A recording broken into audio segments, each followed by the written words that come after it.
नमस्कार साथियों। आज हम तौलिया एकांकी लेके आए हैं जो राजस्थान विश्वविद्यालय के बीए द्वितीय वर्ष में लगी हुई है। तो बीए सेकंड ईयर के सेकंड पेपर में जो चेंजेस हुए थे उसमें हानुस नाटक जुड़ा था और जो पहले 10 के करीब एकांकियां थी उसकी जगह 3 एकांकियां और अन्य गद्य विधाएं कर दी है। तो उत्सर्ग एकांकी जो कि हम पहले वीडियो बना चुके हैं उसकी वीडियो मेरी सारी क्लासेस में आपको मिल जाएगी। और उसके अलावा अब हम दूसरी जो एकांकी अभी लगी है वो लगी है तौलिया एकांकी। तौलिया एकांकी किसकी है? ये है उपेंद्रनाथ अश्क की। उपेंद्रनाथ अश्क की यह एकांकी जो है ये मध्यम वर्गीय परिवार की जो समस्या है उस समस्या को लेकर उन्होंने व्यंग्य रूप में लिखा है। व्यंग्य क्या है, किस पर व्यंग्य है? यह व्यंग्य है पाश्चात्य संस्कृति,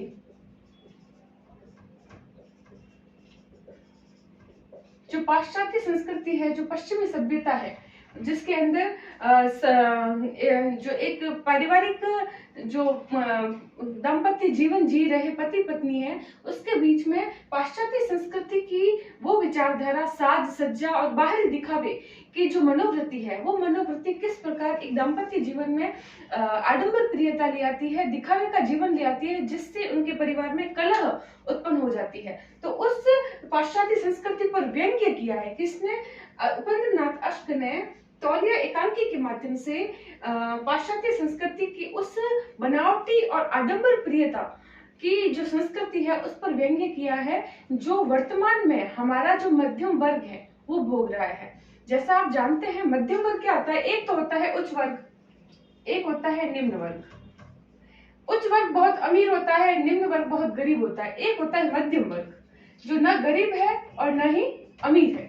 तो उस मध्यम वर्ग के अंदर जीने वाले जो मनुष्य है वो मनुष्य न तो अमीरी की तरफ माने जा सकते हैं न बिल्कुल गरीब माने जा सकते हैं, लेकिन वो कोशिश करते हैं कि हम अमीरी की ओर दिखे, हम अमीर जैसे लगे। तो उच्च वर्ग की जो नकल है वो हमेशा मध्यम वर्ग करता हुआ दिखाई देता है। उसी में से एक पात्र के रूप में दंपति को लेके आए हैं अश्क जी, जिसमें पति पत्नी है। इसके अंदर जो पात्र है वो कौन है? एक नाम है वसंत और एक नाम है मधु। ये दोनों क्या है? पति पत्नी है। ये पत्नी है किसकी? वसंत की पत्नी है। वसंत जो कि क्या है? एक मैनेजर है, एक फर्म में मैनेजर है। ठीक है, एक फर्म में मैनेजर है जो कि एक पढ़ी लिखी, ये एक पढ़ी लिखी शिक्षित स्त्री है जो अपने ऐसे परिवार में बचपन से रही है जहां पर सफाई का, हर छोटी से छोटी गंदगी का बहुत ज्यादा ध्यान रखा जाता है, जहां की मनोवृत्ति सिर्फ और सिर्फ बाहरी दिखावे में है कि बाहर के लोगों को हम ये दिखाएं कि हम लोग जो है वो इस तरीके से अपना जीवन यापन करते हैं कि हम जो है वो उच्च श्रेणी के, उच्च अमीर वर्ग की श्रेणी में गिने जाते हैं। तो ऐसी मनोवृत्ति में पली बड़ी है मधु। और वसंत जो है बहुत ही सीधा सादा जीवन जिया है उसने। उसके घर में कितने?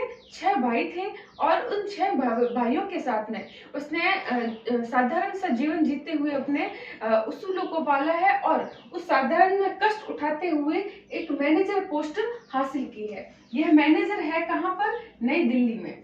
ठीक है, नई दिल्ली में यह मैनेजर है। हम देखते हैं एकांकी की शुरुआत जो होती है उसका जो पर्दा उठता है, क्योंकि हमें पता है नाटक और एकांकी दो एक ऐसी विधाएं हैं जो रंगमंच पर क्या की जाती है? मंचित की जाती है।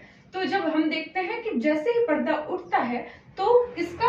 वसंत का और मधु का जो है वो कमरा दिखाया जाता है। उस कमरे के अंदर जो साज सज्जा की गई है वो मध्यम वर्ग की साज सज्जा, जो मध्यम वर्ग के जो परिवार होते हैं, जो घर होते हैं, उसके जैसी दिखाई गई है। जो ना तो अमीरी के जैसे बड़े बड़े महंगे कालीन है, ना सोफे हैं, ना झूमर है, लेकिन उन्होंने प्रयास किया है अंगीठी और इस तरीके की साज सज्जाओं से, गुलदस्तों से कि पता चलता है कि मध्यम वर्ग है और अपनी साज सज्जा में वह जो है वो अपना विश्वास रखते हैं, जिसमें मधु जो है वो बहुत ही साफ सफाई को पसंद करने वाली स्त्री है। अब होता क्या है कि वसंत और एकांकी की शुरुआत होती है कि वसंत क्या कर रहा है? अपनी दाढ़ी बना रहा है। ठीक है, कमरे के अंदर एक शीशे के सामने वसंत जो है वो क्या कर रहा है, दाढ़ी बना रहा है, और दाढ़ी बनाने के पश्चात एक तरह से बना चुका है, उसके पश्चात जैसे ही वो एक तौलिया पड़ा है उसके पास में, उस तौलिए को उठाता है और उससे अपना मुंह पोंछने लगता है। तभी इधर स्वेटर बुन रही है, स्वेटर बुनती हुई उनकी पत्नी का नाम है मधु। मधु जब स्वेटर बुनते कुर्सी पर बैठी स्वेटर बुन रही है, जैसे ही वसंत को तौलिया उठाते देखती है तो तड़ाक से जो है वो वसंत को डांट देती है कि तुम्हें पता नहीं है कि यह तौलिया मदन का है। मदन का मतलब क्या हो गया, इन दोनों के एक पुत्र है, उस पुत्र का नाम है मदन। ठीक है, मदन का तौलिया है, तो तुम्हें कितनी बार समझाया है कि तौलिया जो तुम्हारा मुंह का पोंछने का है वो अलग से रखा है। यह तौलिए की जो बात है, यहाँ पर हम देख रहे हैं अश्क जो है वो अश्क जी तौलिए को प्रतीक रूप में, यहाँ पर प्रतीक रूप में तौलिए से के माध्यम से मधु के जो की सफाई की जो सनक है, सफाई करने की और गंदगी न रखने की जो सनक है वो किस तरीके से किस हद तक बढ़ी हुई है उसका चित्रण करते हुए मध्यम वर्ग की बाहरी दिखावा और आडंबर प्रियता की उस स्थिति पर व्यंग्य करते हैं कि मधु जब उसको वसंत को तौलिया मुंह से पोंछते हुए देखती है तो टोक देती है और कहती है कि तुम्हें 100 बार कहा है कि तुम्हारे जो तौलिया है वो अलग से रखा हुआ है। तो खिसियाने से हंसता हुआ उसका पति हमेशा की तरह कहता है कि मेरा चश्मा नहीं लगा हुआ था तो इसीलिए मुझे दिखाई नहीं दिया। वैसे चश्मा नहीं लगा हुआ और मुझे दिखाई नहीं दिया, तो वो कहता है कि आज तक तुम्हें दिखाई कब दिया। इस प्रकार इसमें शुरुआत से ही हम देखते हैं पति पत्नी के बीच नोक-झोंक चल रही है। किस चीज को लेके, सफाई को लेके। तो तब बसंत कहता है कि तो यह जो बात है यही बात पूरी एकांकी के अंत तक चलती है और कुछ और बीच में जो है छोटी छोटी कथाएं जुड़कर इस एकांकी का अंत होगा। बसंत कहता है कि तो क्या मदन को कोई बीमारी थोड़ी ना है, तो मधु कहती है कि दूसरे के शरीर की जो बीमारी है वो दूसरे को ना हो जाए, इसके लिए हम सफाई से रहते हैं। मुझे सफाई, तुम्हें पता है जब से हमारा विवाह हुआ है तब से ही तुमको पता है कि मुझे गंदगी नहीं पसंद। तो यह बात जो है बसंत को क्या है, खल जाती है। वो कहता है कि तुम्हें गंदगी नहीं पसंद तो क्या मैं क्या गंदगी में ही जीता हूँ, क्या मुझे सफाई नहीं पसंद। लेकिन इस हद तक की सफाई भी किस काम की कि आप सामने वाले को बार बार हर चीज के लिए टोको। तो फिर वसंत कहता है कि हम तो अपने बचपन के और हम पुराने दिनों में हम याद है मुझे कि हम एक ही परिवार में 6 भाई थे और 6 भाई एक ही तौलिए से अपना बदन पोंछा करते थे। तो क्या हमें आज तक कोई बीमारी हुई है? यह तो तुम्हारे मन की सनक है कि तुम जो है हर हाथ धोने का अलग, बदन पोंछने का अलग, मुंह पोंछने का अलग, बाहर से मेहमानों के आने का अलग, हर किसी का अलग अलग तौलिया रखती हो। ऐसे न जाने कितने प्रकार के सफाई के जो आडंबर है वो जो है इस मधु के द्वारा किए जाते होंगे, लेकिन प्रतीक रूप में तौलिए का ही हमें उदाहरण अश्क जी ने दिया है। फिर जो मधु है उसकी बात को काटती है कि तब किया होगा, लेकिन अब मुझे, मैं जिस परिवेश में, मैं जिस संस्कृति में पली बड़ी हूँ वहां पर हमारे घर में सफाई पसंद आदमी रहते थे, तो मुझे बचपन से ही यही पसंद है। फिर हम देखते हैं बसंत एक उदाहरण देते हैं। किसका उदाहरण देते हैं? एक है उदाहरण, नाम है चूहा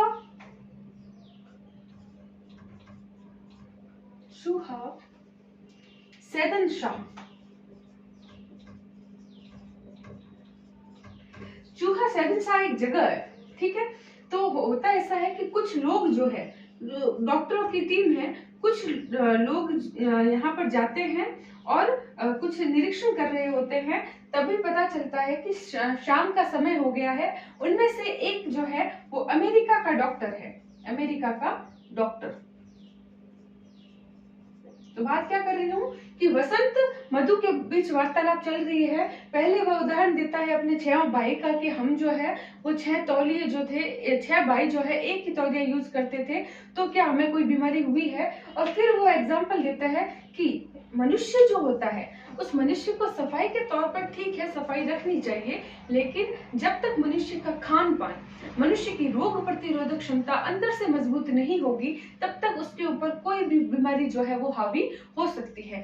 सिर्फ और सिर्फ बाहरी सफाई से कुछ नहीं होगा। तब एक उदाहरण देते हुए वसंत कहता है कि एक कुछ लोग जो थे वो जा रहे थे, तो चूहा सैदनशाह जगह है, उस चूहा सैदनशाह जगह में जाट जो है वहां पर बहुत ज्यादा रहते हैं। ठीक है, वहां पर कुछ लोग जाते हैं, जिसमें से एक व्यक्ति होता है, उसका नाम है वो है अमेरिका का डॉक्टर। तो अमेरिका का डॉक्टर, ये लोग क्या है, वहां जाकर सैदनशाह जगह जाकर खाना खाते हैं, रात का डिनर कर रहे होते हैं। तभी क्या होती है, अमेरिका के डॉक्टर को क्या है, प्यास लगती है, और वो बात करता है कि मुझे प्यास लगी है। तो उनमें से ही कोई व्यक्ति जाता है पानी के लिए, लेकिन यहाँ पर इस जगह पर जो है वो केवल जोहड़ है, और उसी जोहड़ से जो है वो पानी पिया जाता है। जोहड़ आपको पता होगा, एक खुला इतना गड्ढा होता है जिसके अंदर पानी जो है वो इकट्ठा रहता है।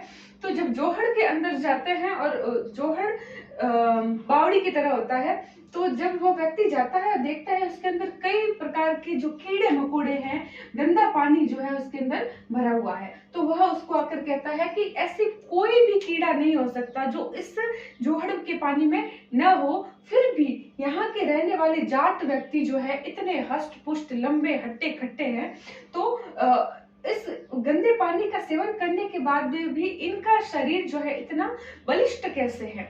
तो यहाँ का जो ये अमेरिका का जो डॉक्टर है, इसको बड़ी जिज्ञासा हो जाती है। तो एक जाट व्यक्ति जो है, इसके सैंपल के द्वारा यह विश्लेषण किया जाता है, खोज की जाती है इस अमेरिका के डॉक्टर के द्वारा कि इनके शरीर में आखिर क्या पाया जा रहा है, या फिर क्या इनके शरीर जो है वो रोग से ग्रसित है। तब जब विश्लेषण किया जाता है तो पता चलता है कि इनके शरीर में अभी भी, मतलब ऐसा पानी पीने के बावजूद भी हम लोगों की तुलना में रोग प्रतिरोधक क्षमता जो है वो अधिक है, वो बीमारी से लड़ने की ताकत हम लोगों से अधिक है। तो आप ये नहीं कह सकते, मधु को कह रहा है, आप ये नहीं कह सकते कि सिर्फ और सिर्फ बाहरी सफाई से ही काम जो है वो रखने से मनुष्य जो है वो स्वस्थ रह सकता है। हमें अपने अंदर के शरीर को, हमारे खान पान को भी ध्यान रखना चाहिए, उस पर ज्यादा विशेष बल देना चाहिए। तो मधु कहती है, तो क्या मैं उस जहरीले पानी को पीना शुरू कर दूं, क्या मैं जोहड़ का पानी पीना शुरू कर दूं? तब अब देखा जाए तो एक पढ़ी लिखी स्त्री किस प्रकार अपने क्रोध में दिए गए उदाहरण से खुद को बिल्कुल अनपढ़ों की तरह जो है वो उस तरीके से तर्क वितर्क कर रही है कि क्या मैं वो पानी पी लूं, जबकि वह उसको समझाने की बात कर रहा है। लेकिन इसके अंदर सफाई की इतनी बड़ी सनक है कि वो जो है वसंत के साथ में क्या करती है, वापस वार्तालाप को उलट फेर करके जो है वो घर में विवाद को उत्पन्न करती है। इस प्रकार की जब बातें चल रही होती है तो मधु कहती है कि अच्छा, अगर मैं इतनी ही गंदी हूँ तो एक काम करती हूँ, मैं ही इस घर को छोड़कर चली जाती हूँ। यह बात जब सुनती है, और इसके अंदर पात्र जो है, मुख्य पात्र इस एकांकी में आए हैं वसंत और मधु। इसके अतिरिक्त कुछ गौण पात्र भी है। वो गौण पात्र कौन है? एक तो है नौकरानी, नौकरानी का नाम है मंगला, ठीक है। और अन्य जो है वो दो सहेलियां हैं, किसकी? मधु की दो सहेलियां हैं, ठीक है। तो नौकरानी मंगला को मधु कहती है कि जाओ और मेरे लिए जल्दी से मेरा बैग पैक कर दो, मैं यहाँ से जा रही हूँ। तब तक घर में क्या होती है, फोन की घंटी बजती है। जाता है वसंत, जाता है और फोन के उठाता है और जी सर कर फोन रख देता है। हम देखते हैं उसी समय वसंत कहता है कि मंगला तुम छोड़ो, मधु का बैग पैक करने का विचार छोड़कर जाओ और मेरा बैग पैक करो।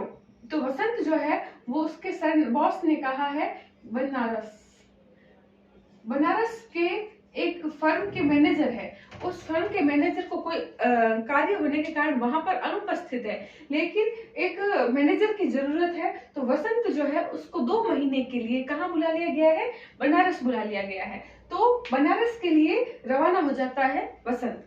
जब वसंत चला जाता है और देखते हैं कि वसंत के जाने के बाद मंगला जो है, मंगला अपना स्वभाव जो है वो परिवर्तित करने की कोशिश करती है। मंगला अपने रखे गए जो सामान थे उसमें भी फेरबदल कर देती है और वह कहती है कि शायद मेरे इस बर्ताव को परिवर्तित करने से सब ठीक हो जाए। और हम देखते हैं कि वो परिवर्तित करने की कोशिश में एक उदाहरण दिया जाता है। एक ऐसा किस्सा सुनाया बीच में आता है कि मधु जो है उसकी सहेलियां हैं, ये दोनों सहेलियां जो है वो मधु से मिलने के लिए आती है। इस दौरान जो है बसंत कहाँ है, बनारस है। जब मधु की दोनों सहेलियां आती है और देखती हैं कि मधु कहती है कि उस समय जाड़ों की रात है और जब दोनों सहेलियां घर में प्रवेश करती है तो घर जैसे ही दरवाजा खुलता है तो वह बिस्तर में ही बैठी है और वह कहती जल्दी से गेट बंद कर दो और हवा आ रही है। और जब वो दोनों सहेलियां अंदर आती है तो वो कुर्सी लेकर बैठना चाह रही है। तभी मधु कहती है कि ऐसे मत बैठो, आ जाओ, तुम बिस्तर में ही बैठ जाओ। तो दोनों सहेलियां जो कि उसी के परिवेश में रह चुकी थी और उन्हीं के साथ में उन्होंने हॉस्टल लाइफ बिताई थी, तो उसके कारण उसको विश्वास नहीं होता है कि मधु इस तरीके की बात कैसे कर सकती है। हम इतना सफर से आए हैं, बाहर आए हैं, हमने जूते पहन रखे हैं, जबकि वो पति को बार बार इस चीज के लिए टोकती है कि जूते खोल के पैर धो के फिर बिस्तर पर बैठो। तब तक जो है वो उसके पति का जो गुस्सा है वो और बढ़ जाता है। तो ऐसे ही कई किस्से पहले जो है इस एकांकी को अपन विस्तृत रूप में पढ़ते हैं तब देखते हैं। फिर इनकी सहेलियां जो है कहती है तुम बड़ी बदल गई हो। उसने कहा कोई बात नहीं, कोई फर्क नहीं पड़ता है, तुम जूते खोल के तुम सॉक्स पहन रखे हैं, यानी कि मोजे पहन रखे थे तो पैर गंदे नहीं है, तुम इस बिस्तर पर आ जाओ। ऐसे करके वो तीनों बिस्तर पर बैठ जाती है और मंगला को मधु कहती है कि चाय बनाकर लाओ। जब चाय बनाकर मंगला लेकर आती है तो देखते हैं कि जब चाय सहेलियां पीती है तो उससे पहले वो कहती है हमें हाथ धोने हैं। तो तब भी मधु जो है उनको कहती है कि हाथ धोने की क्या जरूरत है, इतनी ठंड है, हाथ धोकर और ठंड में परेशान होगी, तुम चाय पी लो। और यह बात कौन कह रही है, जो सफाई के बहुत ही सुरुचि रखती है, सफाई के बिना वह रह नहीं सकती, वो मधु जो है अपनी सहेलियों को ये बातें कहती है। उनकी ये सहेलियां भी उस मधु के स्वभाव के जैसी ही है, लेकिन उनकी सहेलियों को ये बातें बड़ी अजीब लगती है और इस प्रकार वो बातें करती है। वो कहती है कि शायद तुम्हारा, वो फिर अपने कुछ से एक मित्र की बात करती है कि उसकी शादी होने वाली है, उसका पति बहुत मोटा है और इस तरीके से जो गर्ल्स मैं कहूंगी जो लड़कियां बातें करती है, हंसी मजाक करती है, छोटी मोटी बातें करती हुई इसके अंदर दोनों सहेलियों के साथ में मधु को दिखाया गया है। थोड़ी देर बाद में दोनों सहेलियां कहती है अब हम चलते हैं, लेकिन मधु उनको रोकती है तो कहती है कि हम तो 1-1.5 घंटे का कह के आए थे, लेकिन हमने चाय पी के 2-3 घंटे लगा दिए हैं, हमारे पीछे सब घर वाले जो है वो इंतजार कर रहे होंगे। और फिर दोनों सहेलियां जो है वो घर चली जाती हैं। पीछे हम क्या देखते हैं कि मधु जो है वो कहती है कि क्या मंगला से कहती है कि क्या साहब यानी कि वसंत आएंगे। तो मंगला कहती है कि मंगला से कहती है वो मधु कि मुझे लगता है कि वो इतना नाराज हो गए हैं कि वो वापस आएंगे कि नहीं आएंगे। तो वो कहती है ऐसा क्यों कह रहे हो कि पत्र भी नहीं आया। तो कहा कि मंगला कहती है कि पत्र कैसे नहीं आया, पत्र तो पहले आए थे। तो कहती है कि उसे कोई पत्र कहते हैं कि कुशल क्षेम पूछ ली, मैं ठीक हूँ और जल्दी आऊंगा। तो इस तरीके की बात लिखना कोई पत्र व्यवहार नहीं होता है। तो इस प्रकार की बात जब कर रही होती है तो कहती है, वो मंगला से पूछती है वो कब आएंगे। तो वो कहते हैं वो आने वाले हैं, कल का बता रहे थे। तो फिर जो कल जब बसंत आता है तो देखते हैं कि मंगला जो है, मधु जो है वो बहुत ही उदास है। वो उनको देख के कहती है कि आप मुझसे इतना नाराज हो गए कि इतने लंबे समय के लिए बनारस रह गए और मुझे याद तक नहीं किया। तब वसंत कहता है कि मैंने याद कैसे नहीं किया, मैंने तुमको पत्र लिखे थे। तो उन्होंने कहा कि इसको पत्र लिखना नहीं कहते, कहने का मतलब है कि मधु के बारे में कुछ प्यार भरी बातें उस पत्र में नहीं लिखी थी। तो उसने उस बात को झगड़ा समझ लिया कि उस झगड़े के कारण वो नाराज होकर बनारस चले गए हैं, इसी कारण इतने महीने से वो आए नहीं है। फिर वह वसंत के मन में ऐसा कुछ था नहीं, उसके अंदर कोई दिखावा, कोई छल कपट कुछ नहीं था, न आडंबर प्रियता थी, वह तो सब जो है मधु के अंदर भरी हुई थी।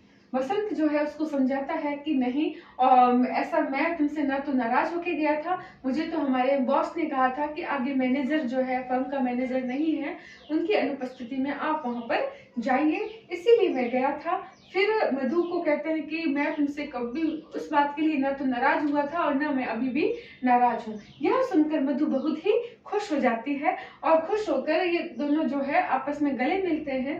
बाद में वसंत कहता है कि मधु कहती है आप बैठो, मैं आपके लिए चाय पानी लेके आती हूँ। तो वसंत कहता है मैं जाकर पैर हाथ धोआता हूँ। तब तक कहते हैं कोई जरूरत नहीं है, तुम आराम से बैठो, मैं आपके लिए चाय लेके आती हूँ। ऐसे कह के जैसे ही वो उठती है तो वो कहता है नहीं नहीं, मैं थोड़ा मतलब पैर धो हाथ धो। तो वो कहती है कि मैंने सब कुछ चेंज कर लिया है, सब कुछ बदल दिया है, मैंने अपना स्वभाव परिवर्तित कर लिया है। लेकिन तभी क्या होता है कि जब उसको वसंत यह सांत्वना दे देता है कि मैं तुमसे नाराज नहीं था, मैं तुमसे बहुत प्यार करता हूँ, और उसको विश्वास हो जाता है कि वसंत मुझसे खफा होकर बनारस नहीं गए थे, तो उसका स्वभाव जो कुछ समय 2 महीने के लिए उसने परिवर्तित किया था वह परिवर्तित नहीं होता है, वह उसकी सनक थी। उसके बाद हम देखते हैं कि पुनः वो उसी समय वापस आ जाता है।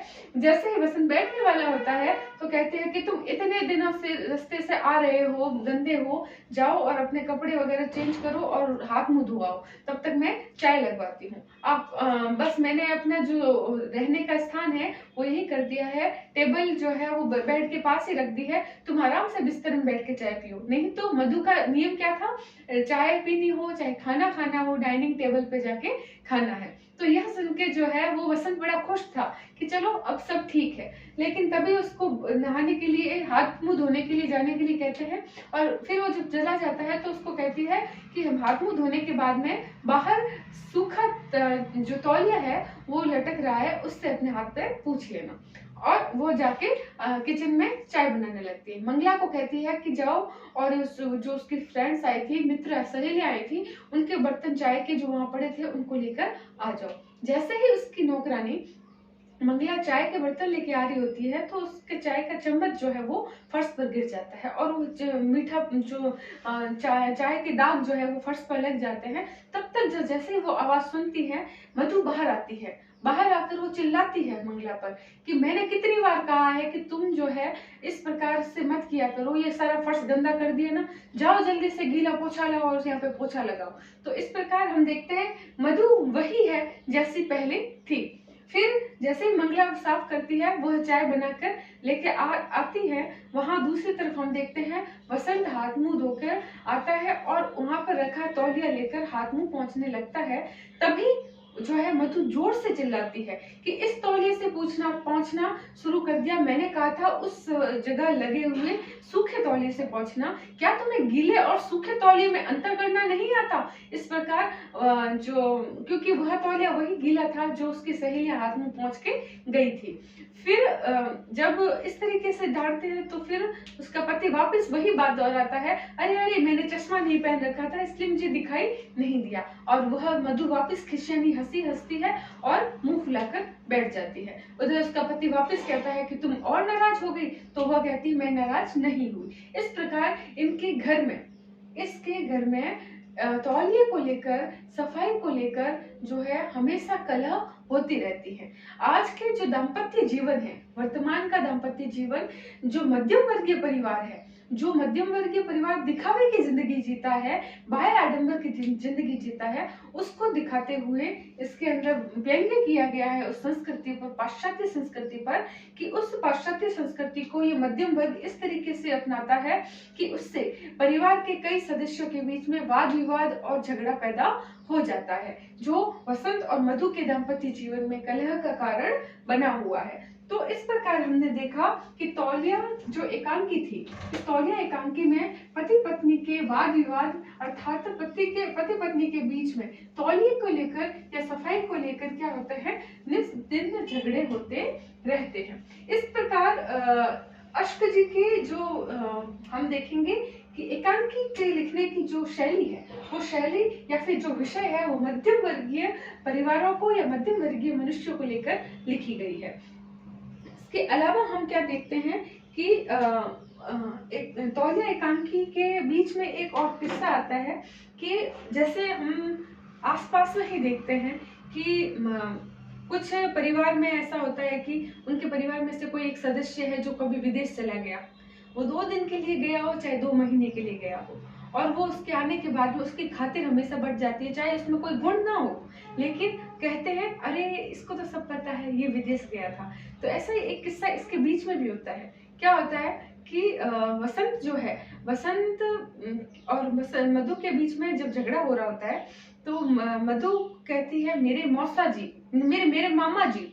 तभी वसंत चिढ़ जाते हैं कि अपने मौसा जी और मामा जी का नाम तो मत ही लो। दो दो दिन क्या विलायत जाके आ गए, उनके खातिर बढ़ गई है, उनकी बातें क्या विलायती हो गई है।